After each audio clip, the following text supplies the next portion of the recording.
I'm going to start the festivities today by asking a few questions. I very carefully put them together. And then we're going to open it up for a general, all of us having a conversation with Christopher about his new book, but also about Christopher's life and the interesting things that he's done, which are so well documented in that book. But first, although most of you are quote-unquote friends of Christopher and Bard, I want to give you a short summary of the life of Christopher Gaze, just in a couple of minutes, just so you'll have a context. Christopher Gaze was born at the start of the 1950s in England. He was educated at Hurstpierpoint College, boarding school in Sussex.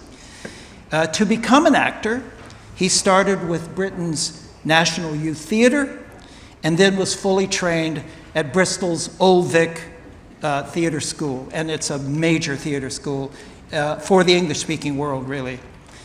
He then worked in repertory theatre across the United Kingdom. He settled in Canada in 1975. He spent 3 seasons with the Shaw Festival at Niagara-on-the-Lake, and he acted and has acted in various theater companies across our country and across the United States. He moved to Vancouver in 1983, and since then, his acting career has just gone on, and it's grown, and he's been all over the stage and all over managing the stage and creating the kind of things that we all love. We all know him most as the founder, of course, also a regular performer and the artistic director of Bard on the Beach Shakespeare Festival, which celebrates this year its 37th anniversary.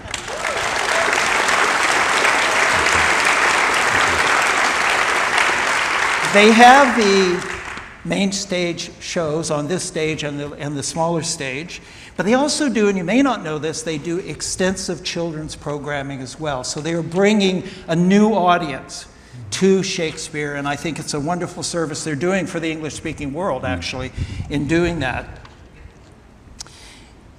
Since 1990, over 2 million patrons have attended Bard events or children's events, things that have been put on by Christopher Gaze.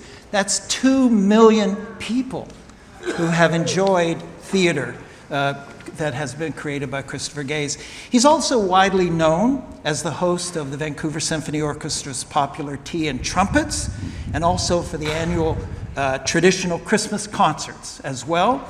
And you may not know, he narrated the Emmy Award-winning animation series called Madeleine.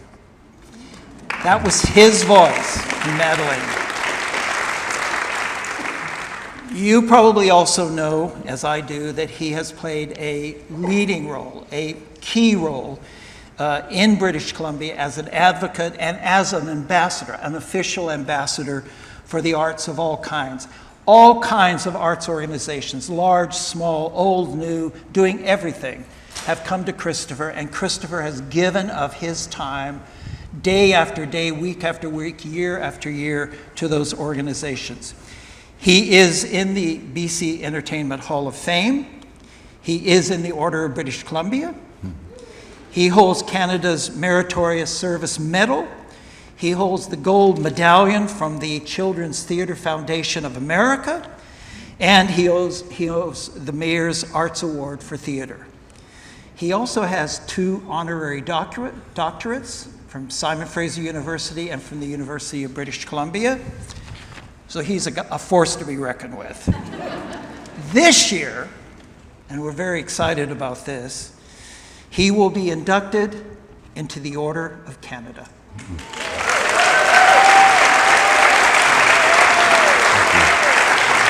And way up in the stratosphere, he will be inducted into the Order of the British Empire.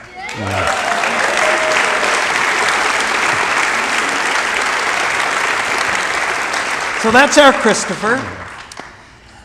Now, I want to go a little deeper than you might expect from this kind of event. You're a special audience. There are tens of thousands of people who are going to read this book.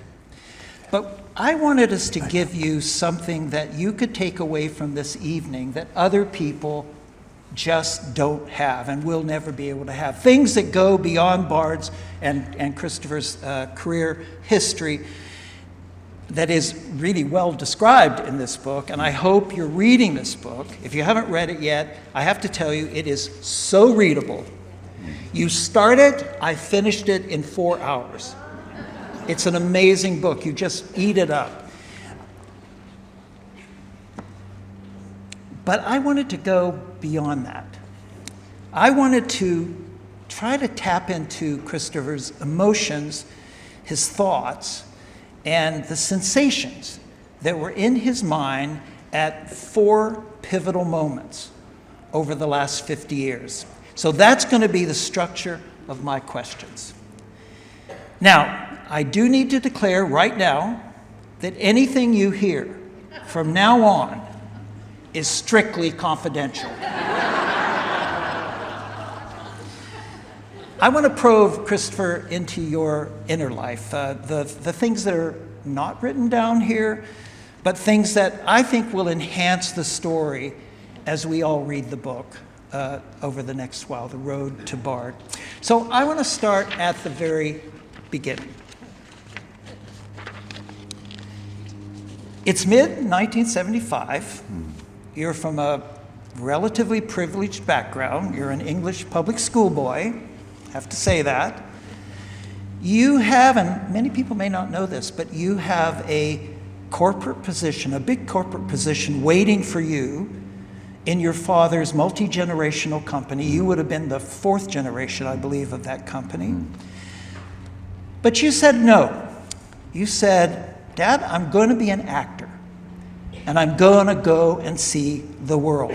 And then with the advice of your mentor, the very famous Shakespearean actor Douglas Campbell, and with your parents' agreement. They were happy about this. They were supportive. You took a steamship to Canada. So I want you to put your mind back to May the 23rd, 1975. He had flowing locks, believe it or not. But with that big gaze smile that you see right there, you stepped onto the landmass of Canada. In Montreal, it was a mysterious, unknown place, but you've told me that you had this powerful career aspiration ahead of you. You knew it. So my question is this: what was in your mind that moment when you stepped off that ship? Well, I'd been to New York before, just a little visit there, and that's another story. But another time for that. So there I was in Montreal, and I didn't know a soul in Canada. I didn't know anybody. But Douglas Campbell, who you referenced, Larry, had written late at night on airmail paper, the blue airmail letters, which many of you remember, 6 letters to people that essentially had key positions in the arts in Canada. So I wasn't alone as such. But to me, Larry, this was just a massive adventure. What's going to happen now? I wasn't afraid. As a young man, a callow youth, I had ideas in my mind of doing what might be described as absurd things for someone who had never sailed before or never walked a very long distance. I wanted to either sail or row across the Atlantic. I wanted to walk from John O'Groats, which is the top of Scotland, to Land's End. I thought, I should do that. And I didn't do that, but Douglas, because I got busy. I left theatre school and I got busy. And Douglas had imbued me, this beautiful man, with the sense that, a bit like my father said, that you can be useful. You have a destiny. You need to get on with life. You're an adventurer and you can do something. And I had this in my mind, so I arrived in Canada not knowing a soul, but I went to the Greyhound station. I phoned Bruno Gerussi, and then I stayed the first night in Toronto with, first 10 days with Bruno Gerussi, and if I hadn't learned to drink whiskey before, I learned it then. Because he was a wild one. But anyway, he gave me such a great start. But that's really what was in my mind, was what's going to happen next? What can we do? How much fun it is, like it is tonight. So you had no plan. You just came and walked in, Yeah. had a friend you met, Yeah. no plan. I had no plan. I came in as a guest, a visitor to Canada. And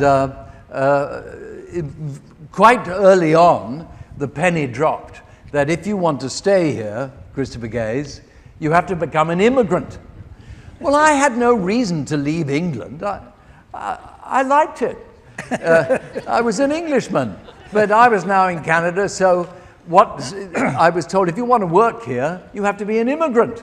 And so I remember saying to Susan Massey, she was part of the famous Canadian Massey family, and I met her in Stratford. She said, "What are you going to do, Christopher? You have to leave Canada."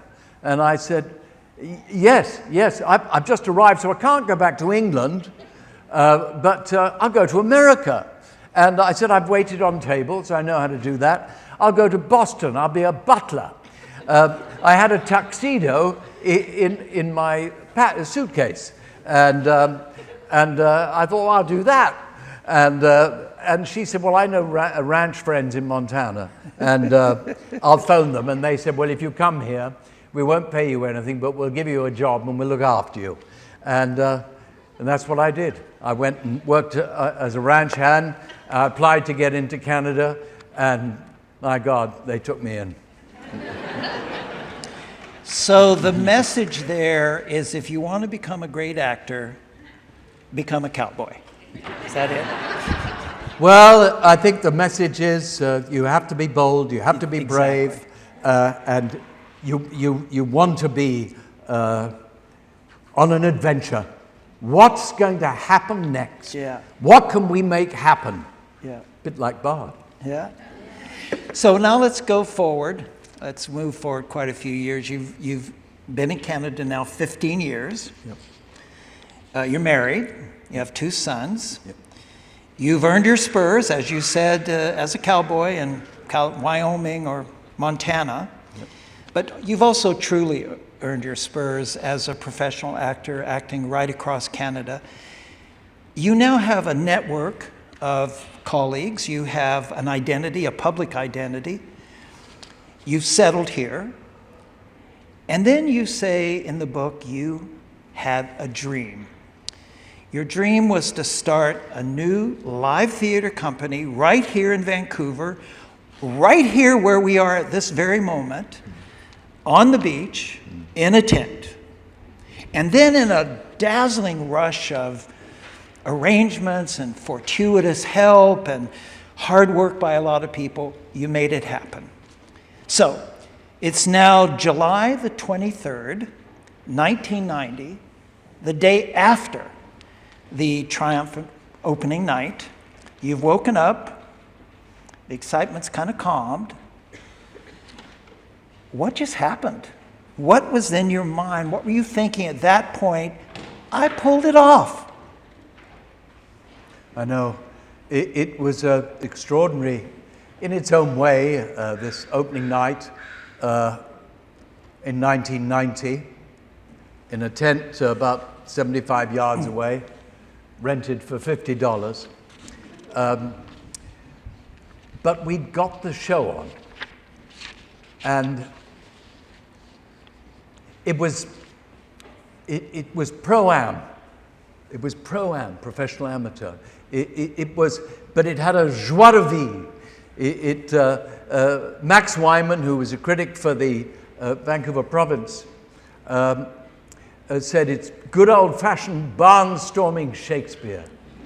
And 6,000 people came, but to answer your question, I was exhausted. I was exhausted. Brought together a group of people, asked them if they wanted to do this with me. We'd raised $35,000.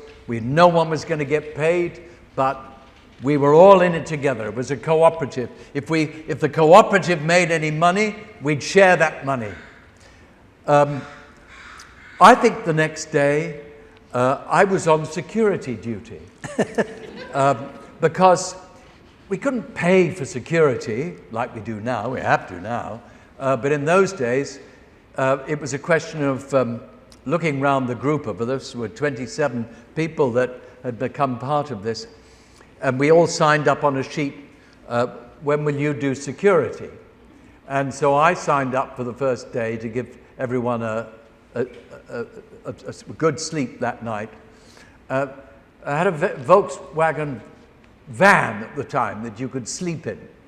And so I drove it right up on site. We had a snow fence round. That was the extent of the security. 2 lavatories. And anyway, I remember standing there, absolutely, everyone had gone home, absolutely exhausted, and thought, this is marvelous. I wanted this to work more than anything in the world. And I wasn't going to let it go. I'd seen 3 different festivals I'd been a part of in the past 3 years before that, 80, 81, 82, now we were in 83, fail and go out of business. And I'd been part of those companies. And this was not going to happen here. And I just knew that organically, if we grew this slowly, we could make it happen. But I was exhausted. And so I wandered around the site. I stole a beer out of the bar. And I went into the Volkswagen van. And I went to sleep. And I woke up at 7 o'clock the next morning. But no one had invaded the site, so we were all right. I want to go maybe a little, some of the darker moments. We're going for even more years. There have been amazing years for Bard. Every year it seemed to be better. You had Bard on the mountain. You had Bard in the vineyard. You also had the drama of having to replace the big tent. Yeah. A big effort. You had growing pains as an organization, which John McCullough came in to help you sort out, as I understand it. Yep. You also had your personal dramas, what you have actually called in the book your wilderness years. Yeah. And then later you had the joy of your new love with dear Jennifer, who's here tonight. Yeah. Jennifer, yay, Jennifer, there she is, yay. But with everything happening, Bard was on a roll. It was now a Vancouver institution. And then one day, a tall voice from Victoria said, be kind, be calm, and be safe. And you all know, of course, that was COVID-19.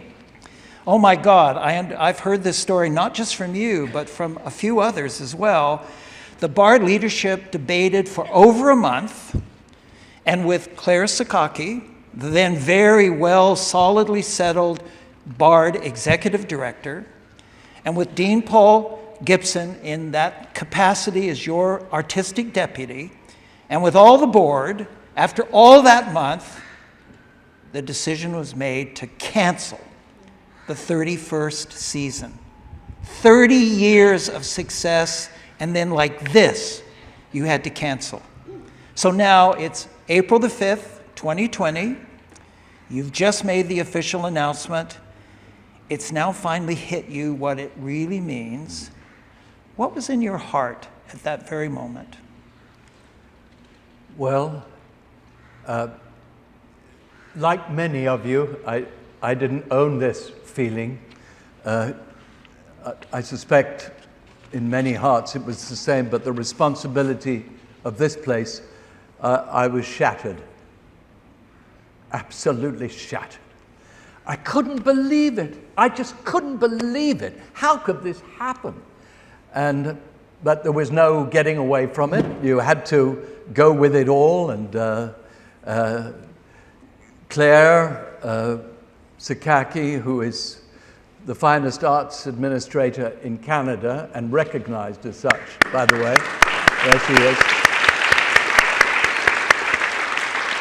I was very much in her hands, and we just suddenly had to all do what we all did and work from home. And I'd never done that. I said to my mother years ago, decades ago, 40 years ago, when I was an actor all over the place, and I said, I'll never have an office job. I've had one now for 37 years. But anyway, we now couldn't go to the office, or you know how that was organized, and it was all ghastly. But I went downstairs. We have a room downstairs, and turned on to something called Zoom, and various people, like talking to a child, helped me to operate it, and then we did that. But the amazing thing was, Larry, that immediately that happened. The Friday before, Jennifer and I had been in Whistler, and we'd had the weekend there, and we came back on the Sunday afternoon because John McCulloch wasn't feeling well.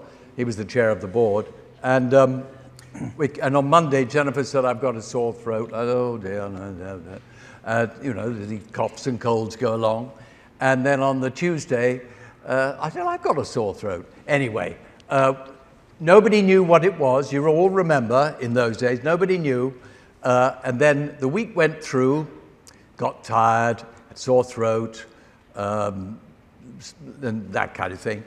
By Saturday, both of us were like we are now. It had all gone, we were done. Jackie got it too, my sister-in-law was staying with us. Anyway, we all got it, this bug. And then we found out that John's daughter, who's a nurse, because she was the nurse, was tested in some way, and she had this thing that we then became called COVID. And so we, of course, were phoned by the health authorities. We'd had COVID. And so we don't misunderstand, we didn't get blasé about it, but we felt a great deal safer than most people felt, because there was a lot of fear around it, and rightly so. People died, but we'd done well. Anyway, Larry, I just got on with it, like we all just have to get on with it. Stiff upper lip and just grind on, and we had jobs to do.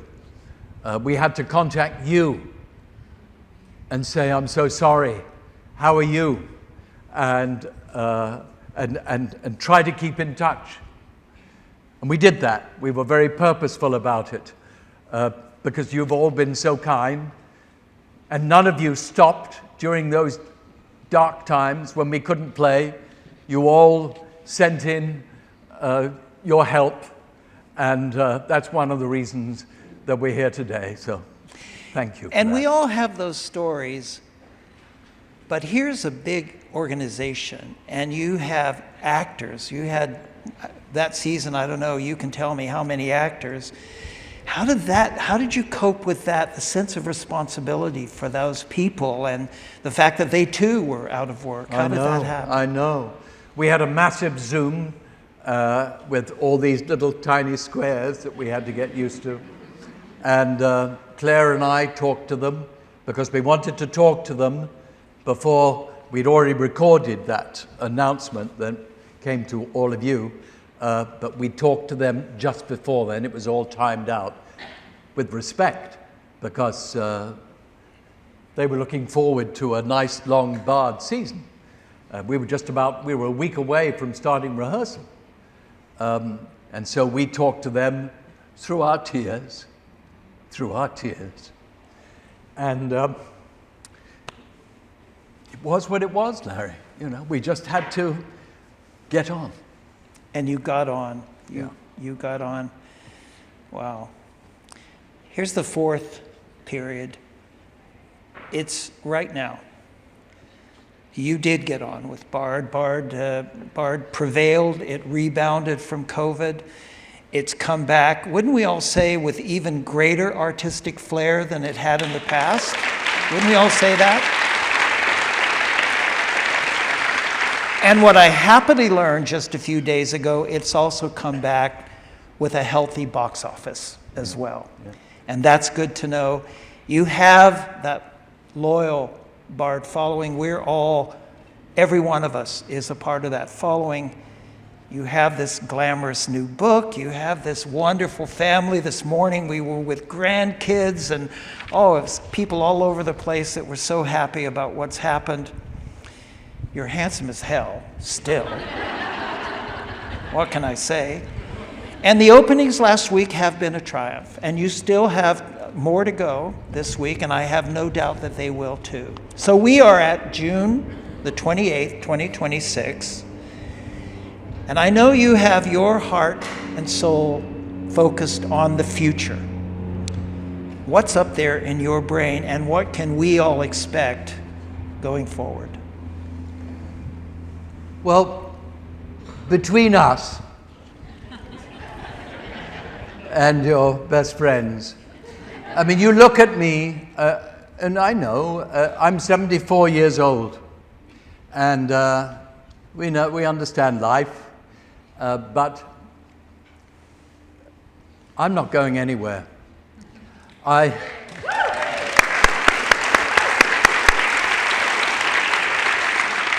this is not King Canute or whatever. This is, I speak very candidly from this point of view. I talked to Claire, I talked to Dean, I talked to Jennifer, I talked to Glenn Ives, the chair of our board. It's a very open conversation inside Bard. I don't want to be the last person to find out that, Christopher, it's time to go. I don't want to be that person. And I suspect it's this rather grand word, this founder, but it comes with responsibility, because I need to be around. I don't need to have all the responsibilities I have now. And Claire is very, very clever, the board of directors, in expanding artistically, for instance. I'm not on my own. Don't think that Christopher's the artistic director. Well, of course, I would have the last word on anything in that department, but I work in a group of 6 people that Claire has cleverly put round me, and on Mondays we discuss, we talk about today, we talk about the week, we talk about the year, next year, the year after, we talk about actors and beach vibes. Are we all going to get along? We have to get along. So anyway, that's another conversation. And so this is how I'm very much part of that team, but they have a lot of responsibility in engaging actors and auditioning people. I'm there when I can be, but I'm a hybrid. I'm a hybrid because Jeff Mooney this morning, perhaps he's our Bard's greatest contributor, philanthropist. Jeff Mooney sent me a note today saying, Christopher, what you are is an entrepreneur. You're an entrepreneur. And I really never thought of myself as that, but I am. Yeah. And so business-wise, I understand business. Not like Claire does, not like many of you, but I know where we are financially. I know how to market, and I know how to fundraise, and I enjoy it. I enjoy asking people for money.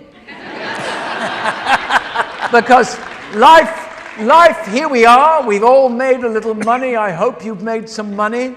And then what are you going to do with it?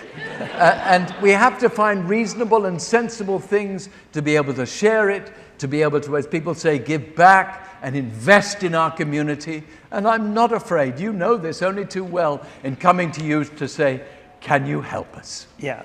And tell us this dream you have about converting what still feels kind of more temporary into something more permanent. Tell us about this dream, which is, I know in the last few years has driven you. I know. And we need help, not just the financial part, but in getting the decisions. So go ahead. Well, we need, what we would have loved to have done, was to build on that car park right there a number of years ago. And it was all coming on as just before the pandemic hit, a wonderful theater center. And wonderful architects gave us a wonderful rendering of what we could have had, or we still could have. But that, and we presented it to many, many people, MPs, MLAs, the mayors, and Ottawa and beyond. We couldn't finesse it because this land is complicated, and you understand all that. And permission, the Parks Board and so forth, it's also complicated. But however, we've made small advances. We've been able to leave these beams up, not the whole lot, but the main ones that hold this place up in the winter, and that saves us a lot of money. We're all about saving money now. We have a budget of $10 million. And since the pandemic, we're only making $9 million.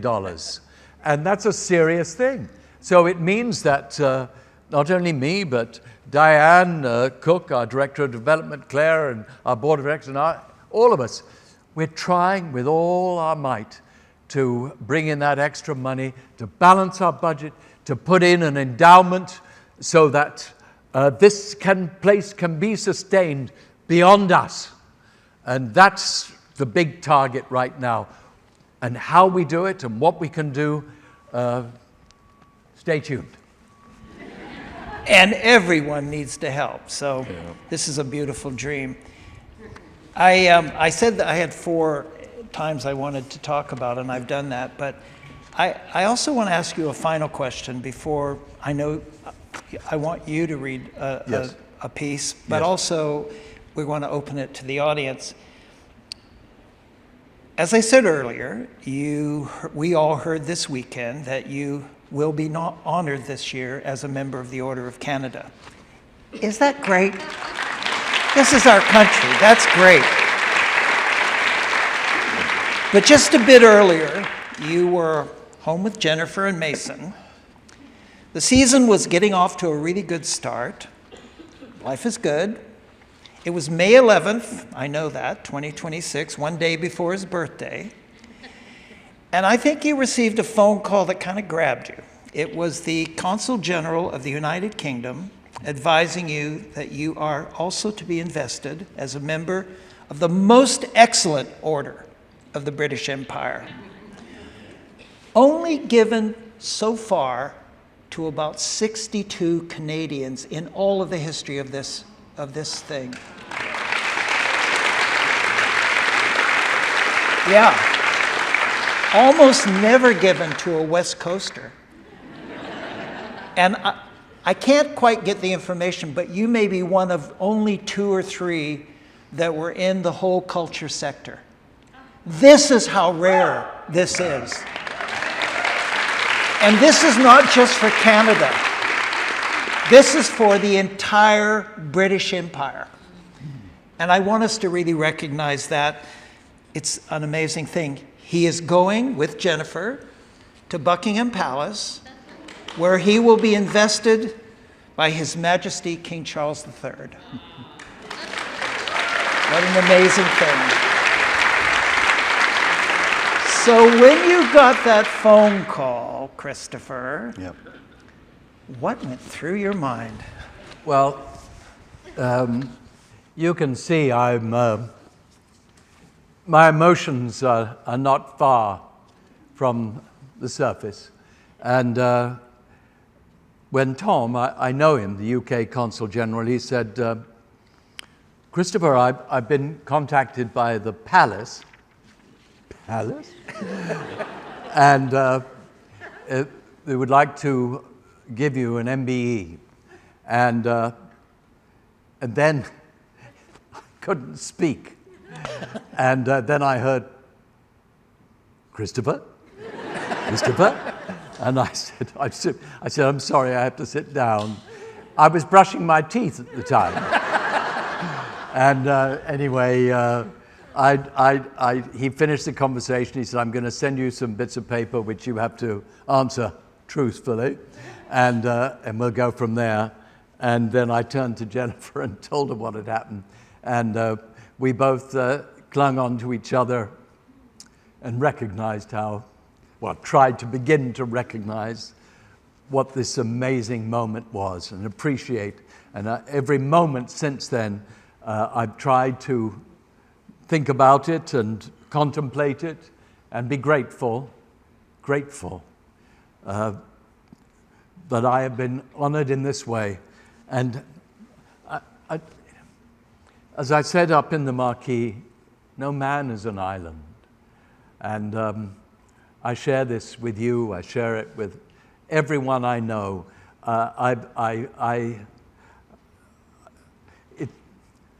Thank you all so much for helping. Thank you. So Christopher he's going to read a piece from his book, but before that, I do want to open the floor, and I can tell by people's eyes that they have questions. Okay. Let's do that, and then we'll close with Christopher, you reading from the book. Okay. So, questions. Let's open the floor. Who has a question? This is our one chance to get questions you wouldn't normally get to talk about. There's one right there. My question is, can you recap for us how you felt before you went to see your father to tell him that you weren't going to be in his business, and then how your father reacted? Yeah, good story. My father, thank you, was a beautiful man. He didn't live, he died at 68, but this was, of course, age 68. But this was well before then. I was about 10, and I said, Daddy, what do I have to do to be in your business? He said, well, Gazy, called me Gazy. You can call me Gazy if you want. But he called me Gazy. And he said, Gazy, you have to go to university and study civil engineering, and then probably go and work for another big company, and then we'll invite you into Gazy's. And I remember at that moment the Great Wall of China descending in my mind. I thought, civil engineering? What's that? And I just knew that was a bridge too far. And I didn't really say anything to him, except I think he could I kept going to work for my father. I've always been a workman. I loved working. When I was 14, 15, 16, in the summer or winter or spring holidays, I would go and get a job at Gazy's on a building site or in the mechanics room or something like that. And he could see me drifting away, and he was just a beautiful spirit, just a beautiful man. He could see, as he said to me going over the Cande Bridge, I wasn't free to do what I wanted to do when I was a young man. I'm 19, he was born in 1920. In 19, there was only one thing he could do, and that was to march away to war. But he said, you can do what you want, and go and do it.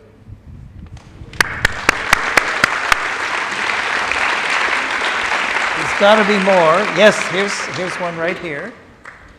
For anybody that hasn't read the book, I think just hearing Christopher do the audiobook literally as we're reading it is so lovely. My question is, when you named the theatre for Douglas Campbell, like, what was his reaction when you told him? Was it kind of a surprise when he showed up here? Did you tell him beforehand? Like, how did he react?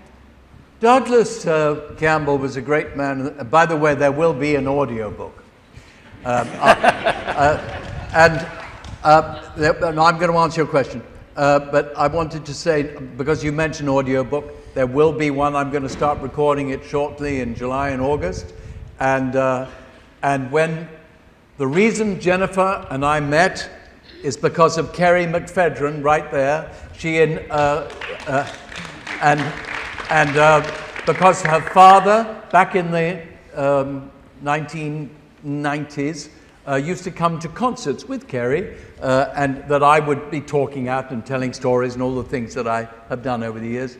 And he'd said to her, "I like the stories that fellow tells. I like them." He enjoyed it. And so when he died in the summer of 2000, Kerry, who I didn't know, invited me to speak at his celebration of life in December 2000. And I said yes, and on that day, she couldn't speak because she had laryngitis. It was the Park Royal Hotel in West Vancouver. She asked her girlfriend, Jennifer, to look after me and make sure I had a sherry or something like that.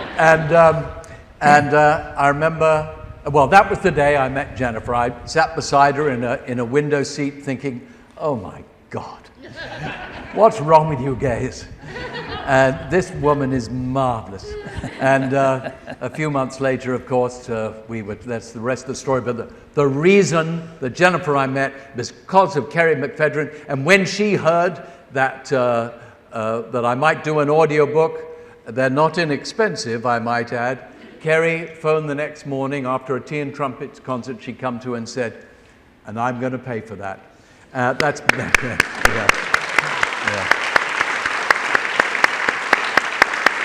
So thank you, Kerry. But to get back and answer your question, Douglas Campbell was a maverick. He was a big, large spirit. And although he started many theatre companies, he couldn't be with them very long. Because when a board member said something that he didn't agree with them, I'm not going to use the word here, but you know what it is. And then they'd fire him immediately. But I could deal with that. I've been with you, with board members, for 37 years. I can manage it, and so can you. So when we decided to call that theatre over there in 1999, the Douglas Campbell Theatre, I phoned him and he said, "Oh, thank you, dear. That's very kind." But he'd won the Governor General's Award. He'd won the Order of Canada. He was highly respected by Canadian theatre, a great man of the theatre. Let's see is there another question? Yes, there we go, right there. Before I ask my question, I want to reveal the most incredible moment of virtuosic acting I ever saw in my life.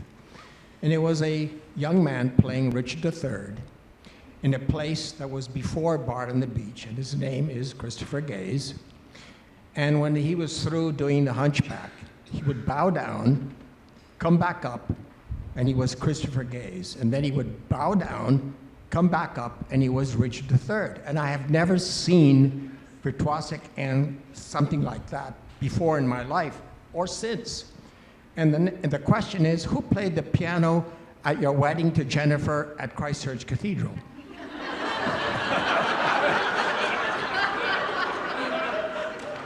Well, it wasn't you, Alex.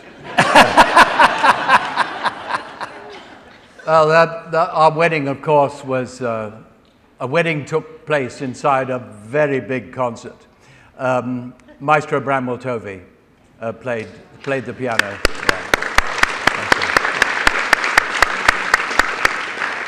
Thank you, Alex. And maybe one final question. I see a hand just north there. Oh, and then there's another over there. We'll take a couple. Oh, and I see one over here too. So we'll have three. Hi. Partly two-parter. First, have you ever considered once at the end of your life of playing Yorick and Hamlet at the end? Because someone has done that with the Royal Shakespeare Company. I know. Second of all, this is the actual one. How do you, because this year you're doing 2 non-Shakespeare plays, how do you kind of work to pick what plays you do each season? And is there any chance you're going to do any plays by Shakespeare's collaborators like Middleton or Lillies? Well, if you're willing to sponsor them,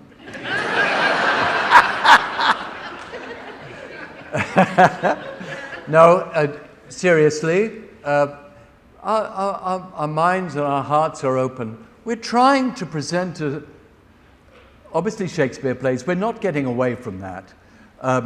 But we're trying to open it up to show the other influences of great writers, great bards through the history of time, both, as you allude to, Shakespeare's time. Yes, the door is open to that. We may do that. But I mean, the Antigone, for instance, is an adaptation of a play that's over 2,000 years old. Kate Besworth, an actress in our company, and just brilliant woman. She has, she has written this, adapted it, and made it for now, a new version of it. So yeah, our minds are open to presenting any and all the works of William Shakespeare, and wider as time goes by. We're paying attention to the times. What do people really, really want? And you have to stay with that.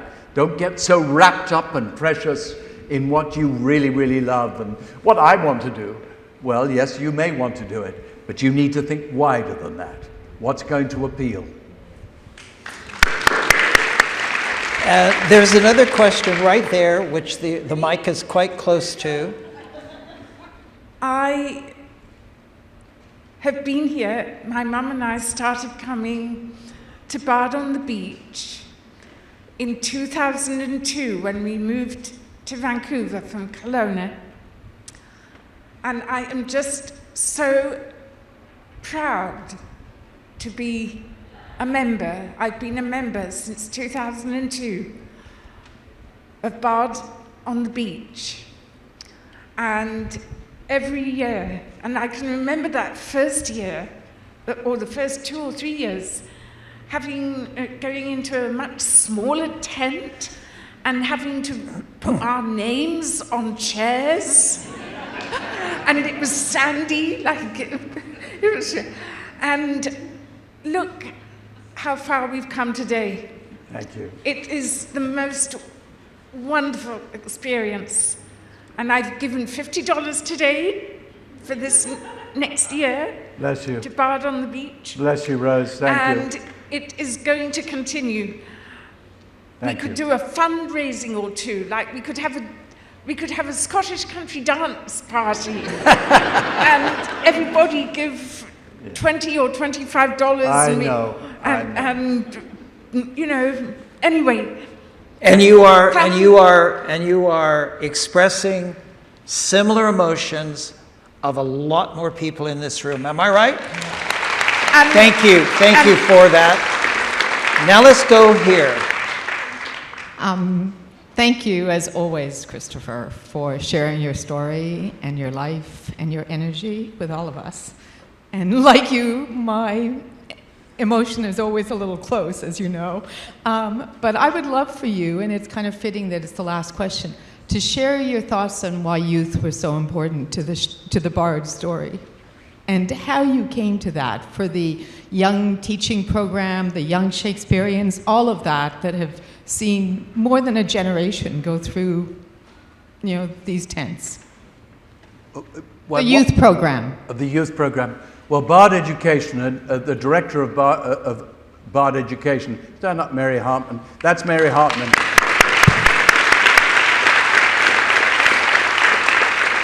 And I remember standing in a group of very high-profile artistic directors, theatre administrators in this group, the Shakespeare Theatre Association, of Shakespeare companies all over the world.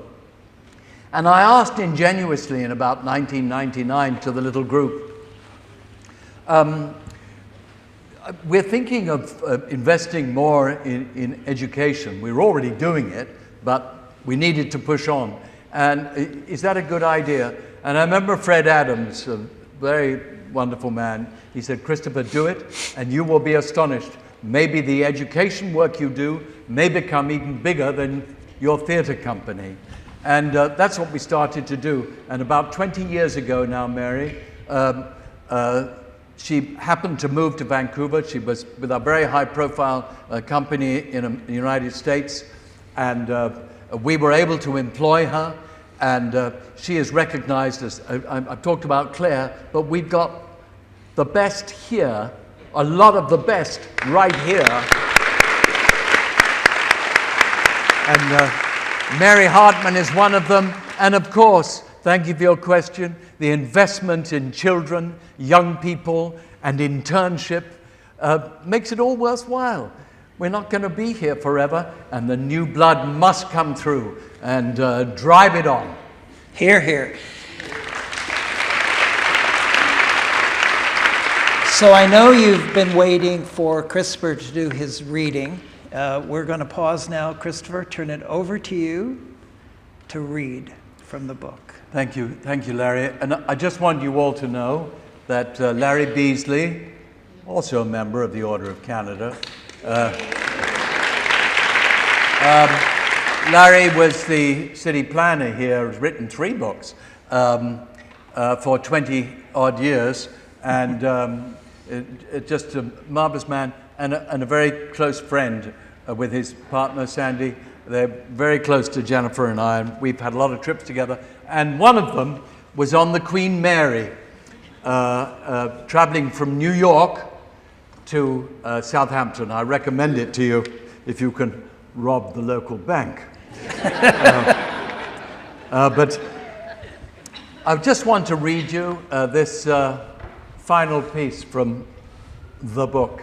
And I also want to recognize, I said earlier, no man is an island. I wrote this book. These are my words in this book. There are heavy influences from others who I asked to tell me stories, and then I made them my own words. But my good companion on making this book, I call it elegant and some of it poetic, was Roger Holden. And Roger is here today. Thank you, Roger.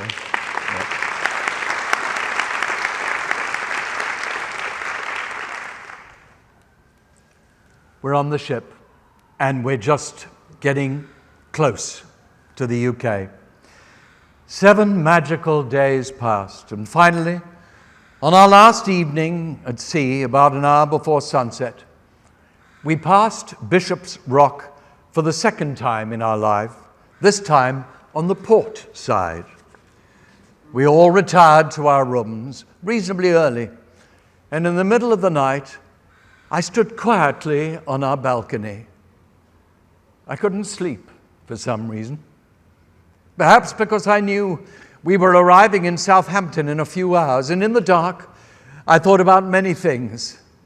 I thought about Bard, my family, my grandchildren, my friends, past and present.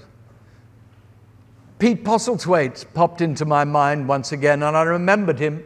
I remembered Pete as a young man. He was so fit and strong, filled with energy and life, calling to me, "Come on, Gazy, let's put on a show." And I thought about Sir Tyrone Guthrie and his book, A Life in the Theatre, and about his final chapter as he contemplated faith. I'd always had a strong sense of faith. I have faith in people and relationships. I have faith in myself as an actor, an artist, a producer. I have faith in my experience and in my absolute and total desire to collaborate. I have faith in being able to embrace new ideas and be able to absorb criticism, and I still believe in myself. I have faith that I've not abused the gifts that I was given at birth, but I've built on them. I've expanded, explored, and I've shared them. But I recognize that I have so much more to do. My reverie continued as I peered out over the channel towards England in the darkness. I reckoned we were passing the coast of Devon and the Coast Guard hut at Prawle Point, where Dad had volunteered for years after he retired. I imagined him looking out at the ghostly image of our ship sailing by and recording its presence in the log. I saw him in my mind's eye, and I thanked him for the gift of my life and for everything he did to give me the best chances in my brave new world. Together with my mum, he held a gentle belief in me, and for some exquisite reason, he never said no to me. They were just so proud that their darling boy followed his passion and did something useful in the world. With Mum and Dad's hopes and dreams so redolent within me, I held onto the rail and I stared down into the sea. And I let many thoughts float through my mind in my contemplation, and I considered the beautiful words of George Bernard Shaw. This is the true joy of life, the being used for a purpose by yourself, recognized by yourself as a mighty one, the being thoroughly worn out before you're thrown on the scrap heap, the being a force of nature instead of a feverish, selfish little clod of ailments and grievances, complaining that the world will not devote itself to making you happy. I am of the opinion that my life belongs to the whole community, and as long as I live, it is my privilege to do for it whatever I can. I want to be thoroughly used up when I die. For the harder I work, the more I live. I rejoice in life for its own sake. Life is no brief candle to me. It's a sort of splendid torch which I got hold of for the moment, and I want to make it burn as brightly as possible before I hand it on to future generations. Thank you. Wow. Ladies and gentlemen, Mr. Christopher Gaze, MBE, CM, OBC. Christopher Gaze.